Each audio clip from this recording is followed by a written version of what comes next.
Hello learners, today we will be solving the sixth practical question of fire insurance claim. उस question की link आपको description box में दी गई है। आपको उस लिंक को क्लिक करना है, क्वेश्चन डाउनलोड करना है, पढ़ना है और फिर ये क्या करना है, इस क्वेश्चन को सॉल्व करना है।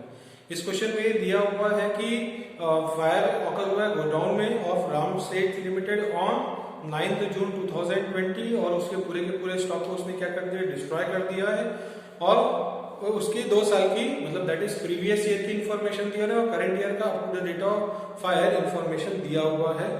यहाँ पे ऐसा भी बताया है कि जो गुड्स की वैल्यूएशन कर रहे हैं वो एक्चुअल कॉस्ट प्लस 10%, मतलब अभी तक हमने क्वेश्चन दिया कि जो गुड्स की वैल्यूएशन हो रही थी वो कम हो रही है, बट इस क्वेश्चन में क्या दिया हुआ है, गुड्स की वैल्यू क्या हो रही है, ज्यादा हो रही है, 10% ज्यादा दिखाई है। और फिर ऐसा बताया included in the stock on 1/4/2019 were some shop soil goods which original costed ₹2019 but were valued at ₹1,100। तो शॉप सॉइल क्या है, शॉप में रखे रखे जो गुड्स डैमेज हो जा रहे हैं उसको हम शॉप सॉइल बोलते हैं। जो स्टैंडर्ड से कहीं ना कहीं डेविएट हो जाते हैं, कुछ ना कुछ डिफेक्ट आ जाता है, वो हमारे लिए क्या बनता है, वो गुड्स हमारे लिए क्या बनता है, शॉप सॉइल बनता है। और उसकी ओरिजिनल कॉस्ट थी 2090 रुपीज की, लेकिन उसको ऑन 1 अप्रैल 2019 उसकी वैल्यूएशन कितनी है, 1100 रुपए है और वो ओपनिंग स्टॉक में क्या है, इंक्लूडेड है। अब ये एबनॉर्मल गुड्स हो गए। एबनॉर्मल गुड्स को क्या करना है, हमको ट्रेडिंग अकाउंट और मेमोरेंडम ट्रेडिंग अकाउंट से हटा देना है। डिपेंड करती है इंफॉर्मेशन प्रीवियस फाइनेंशियल ईयर की, करंट फाइनेंशियल ईयर की है कि दोनों की है। फिर यहाँ पे बोला है कि this goods were sold during the year 2019-20 for rupees how much, 1000 rupees subject to this the rate of gross profit and basis of valuation of stock were uniform. You are required to ascertain the value of the stock destroyed. तो यहाँ पे हम क्या पता करने के लिए बोल रहा है, हमको ये पता करने के लिए बोल रहा है कि कितने का स्टॉक डिस्ट्रॉय हुआ है, मतलब एक्चुअल लॉस कंप्यूट करने बोला है, अमाउंट ऑफ क्लेम निकालने के लिए बोल नहीं रहा है। तो यहाँ पे इंफॉर्मेशन क्या है, एक एबनॉर्मल गुड्स है। एबनॉर्मल गुड्स की वैल्यू थी 2000, टोटल कॉस्ट है उसकी 2019 की 90 की, और 1/4/2019 उसको नया वैल्यूएशन किया गया और उसकी वैल्यूएशन कितनी की गई, 1100 रुपीज। ठीक है, अब हम स्टार्ट करते हैं question number 6। Step number 1, preparation of memorandum trading account, sorry preparation of trading account of previous financial year. तो स्टेप नंबर 1 हम सॉल्व करते हैं। हम यहाँ पे बना रहे हैं ट्रेडिंग अकाउंट। ट्रेडिंग अकाउंट हम 1 साल का बनाएंगे क्योंकि हमको 1 साल की इंफॉर्मेशन है। For the year ended 31st March 2020।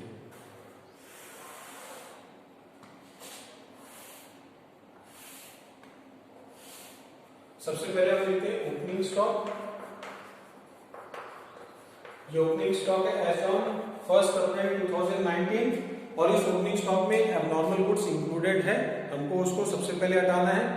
Opening stock की वैल्यूएशन दी हुई है 3,31,100। तो यहाँ पे दिया हुआ है 3,31,100। इसमें से एक गुड्स है जो एबनॉर्मल गुड्स है जिसको हम बोल रहे हैं शॉप सॉइल, उसकी कॉस्ट थी 2090 रुपीज, बट उसकी वैल्यूएशन कितनी लिखी है इस डेट में, 1100।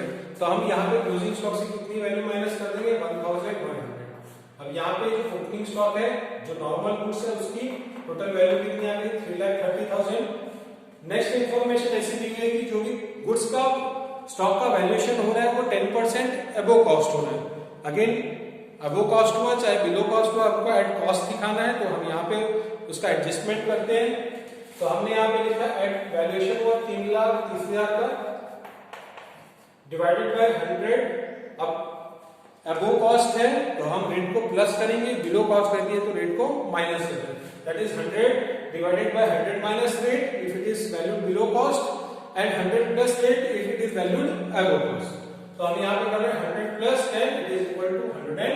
तो यहाँ पे जो अमाउंट आया वो अमाउंट कितना आया, 3 लाख रुपीज। ओपनिंग स्टॉक कितनी है, 3 lakh rupees. Okay, next information दी हुई है sales for the period of fire, उसको भी हमको यहाँ पे नहीं लिखना है, परचेजेस दिया हुआ है, हम यहाँ पे लिख रहे हैं 2 purchases for the financial year ending 31 March 2020, amount given है परचेजेस की how much 8 lakh rupees. Sales for the above period is also given, तो हम यहां पे लिख रहे हैं बाय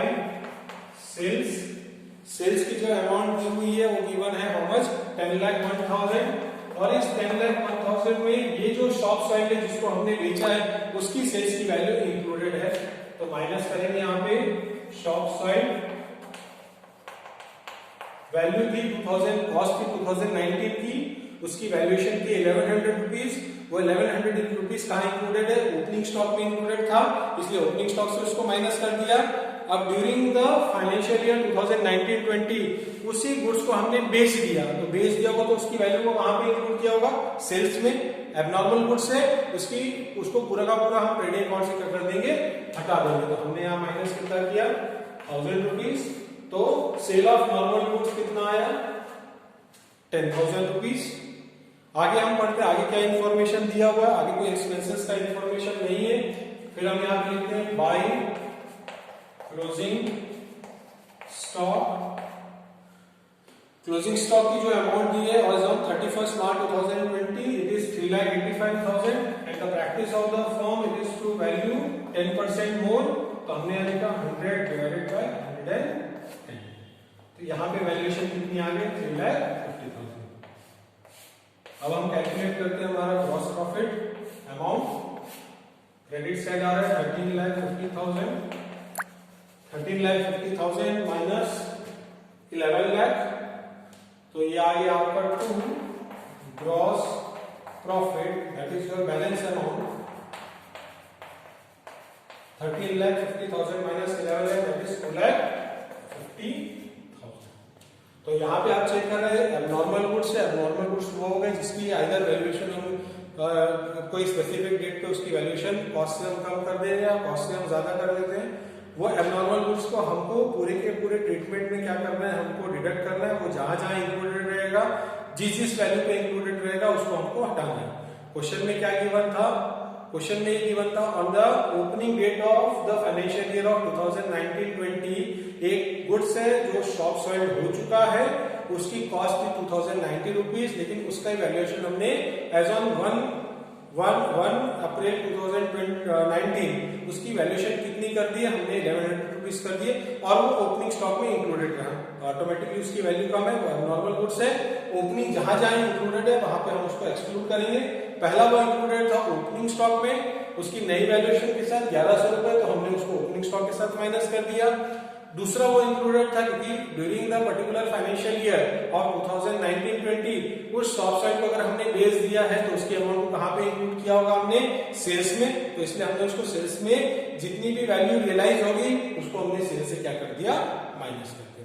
यहाँ पे एबनॉर्मल गुड्स से कैलकुलेशन खत्म हो गया। अब हम सबसे नेक्स्ट स्टेप सॉल्व करते हैं, that is step number 2, that is computation of gross profit percentage.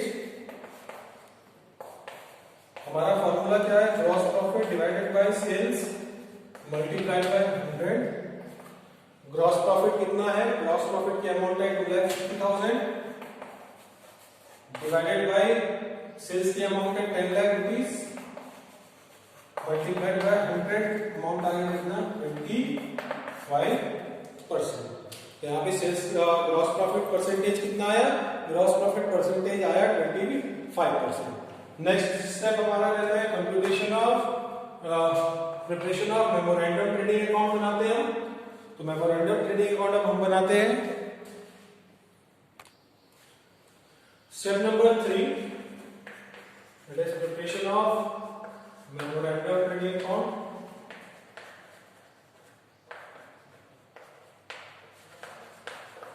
That is from 1st April 2020 to the date of fire. Fire की डेट है गिवन है, that is 9th June 2020।